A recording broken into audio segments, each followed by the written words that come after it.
नमस्कार दोस्तों, India speaks daily के अंतर्राष्ट्रीय न्यूज बुलेटिन में आपका बहुत बहुत स्वागत है। मैं हूं आपके साथ रति अग्निहोत्री। इस बुलेटिन में हम आपको लगातार जोड़ते रहेंगे देश और दुनिया की तमाम खबरों के साथ और आपको बताते रहेंगे कि किस प्रकार से विश्व के बदलते भू राजनीतिक समीकरणों में ये खबरें बेहद महत्वपूर्ण है। हमारा खास फोकस ऐसी खबरों पर भी रहेगा जो कि वैश्विक मंच पर भारत के बढ़ते वर्चस्व को दर्शाती है।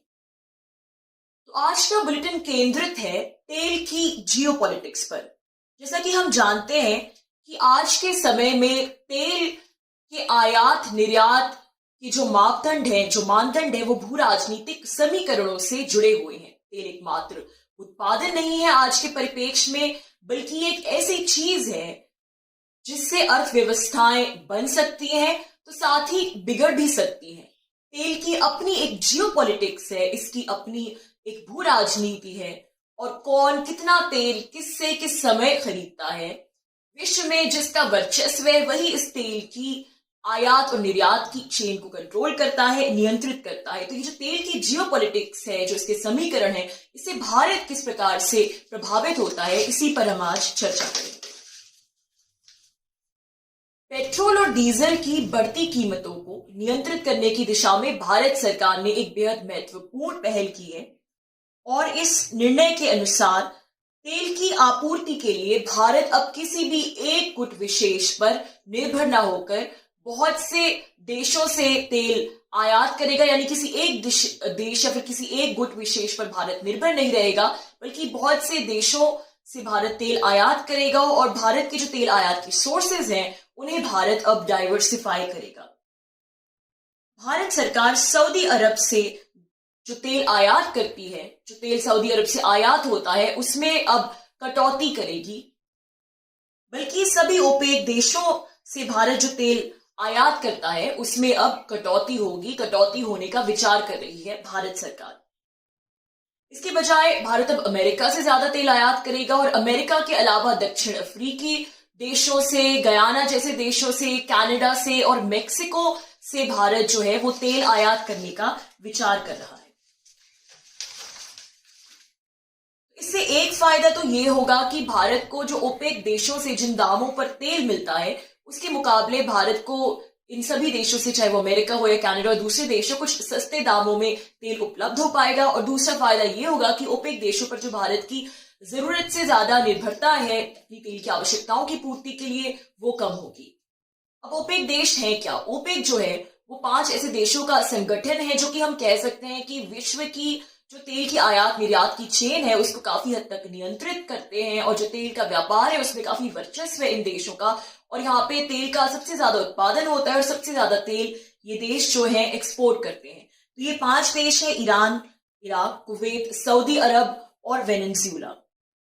तो भारत जो सऊदी अरब सहित अधिक ओपेक देशों से तेल के आयात में कटौती करने जा रहा है, उसके पीछे की एक बड़ी वजह यह है कि हाल ही के समय में भारत ने ओपेक देशों से गुहार लगाई थी कि वो अपने तेल का उत्पादन कुछ बढ़ा दे, क्योंकि ओपेक देशों ने अपने तेल के उत्पादन में पिछले समय में काफी कटौती कर दी है, जिससे पूरे विश्व में जो तेल के दाम हैं वो आसमान छू गए हैं। और जाहिर सी बात है इसका फर्क भारत में भी जो पेट्रोल डीजल के जो प्राइसेस बढ़े हैं, दाम बढ़े हैं, उसका कनेक्शन भी इसी सब प्रकरण से जुड़ा हुआ है। तो भारत ने ये गुहार लगाई थी ओपेक देशों से कि वो अपने तेल का उत्पादन बढ़ा दे, लेकिन ओपेक देशों ने भारत की बात को नजरअंदाज कर दिया।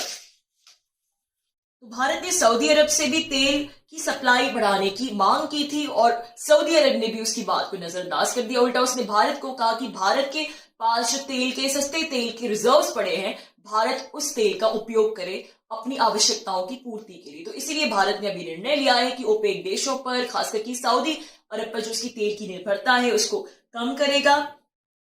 और आपकी जानकारी के लिए आपको बता दें कि भारत अपनी जरूरतों का 86% तेल ओपेक देशों से आयात करता है और इस 86% में से भी 19% तेल भारत सऊदी अरब से इंपोर्ट करता है। तो अपनी नई रणनीति के अंतर्गत भारत सऊदी अरब से जो तेल आयात करता है उसमें कटौती करना शुरू करेगा और इसकी शुरुआत भी भारत ने कर दी है। खबरों के अनुसार जनवरी के महीने में सऊदी अरब से जितना तेल मंगाया गया वो पहले की तुलना में से 30% कम था।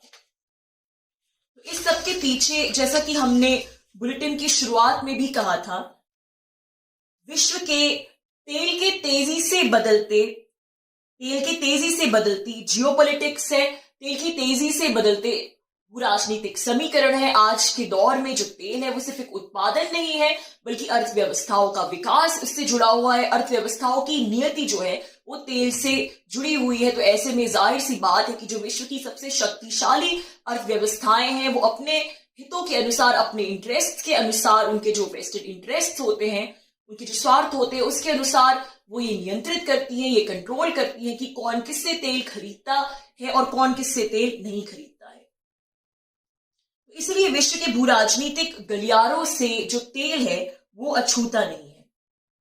एक समय था जब ईरान भारत को सबसे ज्यादा तेल सप्लाई करने वाले देशों में से एक था। भारत और ईरान के जो संबंध थे, तेल उन संबंधों का एक बेहद महत्वपूर्ण आयाम था। और जिन देशों में से भारत सबसे ज्यादा तेल खरीदता था उनमें ईरान का शायद सबसे पहला नंबर था। और भारत और ईरान की तेल को लेकर एक महत्वपूर्ण साझेदारी बनी हुई थी। ईरान जो है वो कम दामों में भारत को बहुत सा तेल मुहैया कराता था। दोनों का इस प्रकार का अरेंजमेंट बना था कि भारत की तेल की जरूरतें भी पूरी हो जाती थी और न भारत को कोई दिक्कत होती थी न ही ईरान को कोई समस्या होती थी।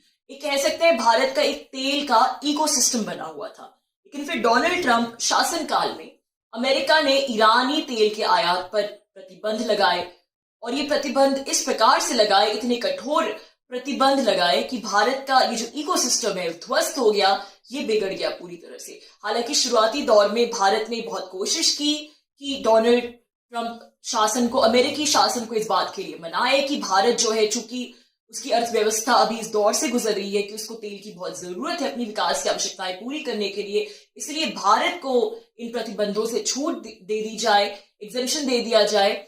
भारत ने ईरान के साथ मिलकर भी ऐसा कोई साझा मैकेनिज्म तैयार करने की कोशिश की, प्रयास किया, जिससे इन प्रतिबंधों को, अमेरिकी प्रतिबंधों को बाईपास करके भारत ईरान का जो तेल है वो आयात कर सके, इंपोर्ट कर सके।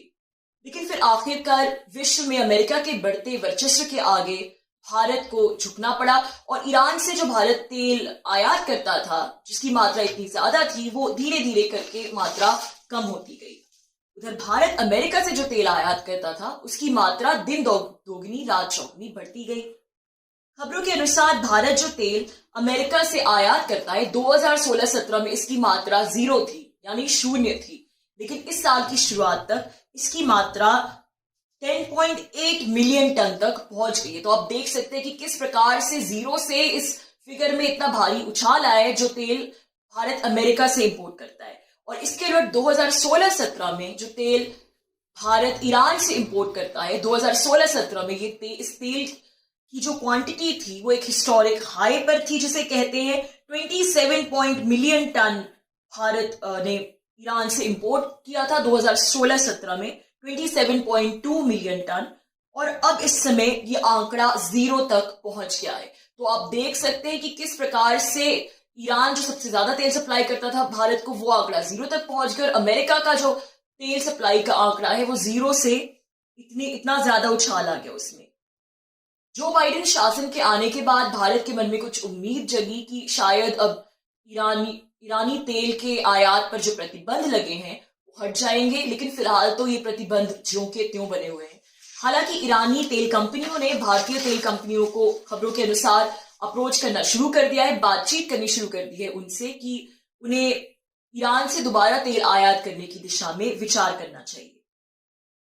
भारत के तेल आयात का मुख्य स्रोत जो ईरान से शिफ्ट होकर सऊदी अरब, अमेरिका आदि देश हो गया, उससे भारत का जो तेल इंपोर्ट बिल है उस पर भी खासा फर्क पड़ा है।